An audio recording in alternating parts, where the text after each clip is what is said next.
Baadhi ya wadau wa elimu nchini wameipongeza serikali kwa jitihada za kuboresha sera ya elimu, ambapo wameshauri nguvu kubwa ielekezwe katika kuwawezesha wanafunzi kujikita zaidi katika vitendo, hasa katika mchepuo wa science badala ya nadharia, ili waweze kwenda na kasi ya ushindani wa teknolojia duniani. Tupate taarifa zaidi. Ushauri huo umetolewa na Profesa Nuh Hatib, ambaye ni mkurugenzi wa shule ya Arusha Science, na kusisitiza kuwa ili nchi yoyote iweze kuendelea ni lazima kuhakikisha inazalisha vijana wenye uwezo wa hali ya juu wa kiteknolojia ya kimataifa watakaotumia akili zaidi kuliko nguvu, akitolea mfano umuhimu wa somo la 3D printing. Teknolojia ambayo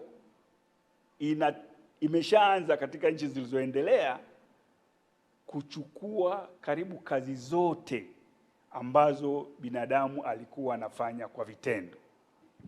Kazi nyingi za binadamu itakuwa ni kukaa nyuma ya kompyuta na kuendesha mitambo kama 3D printing ndio ifanye kazi. Katika kuhakikisha vijana wa Kitanzania hawaachwi nyuma katika ulimwengu wa sayansi na teknolojia, baadhi ya Watanzania waishio Marekani wameanza kushirikiana na wadau wa elimu ya sayansi nchini kwa kutoa mafunzo kwa vijana wa Kitanzania. Shule hii ya utreni ni chachu ambayo tu ni ya kuanzia, lakini tunachofikiria ni mbele. Wamenipa changamoto vile vile, kwa hiyo za kuweza kuikuza hii lab kwenye commercial scale.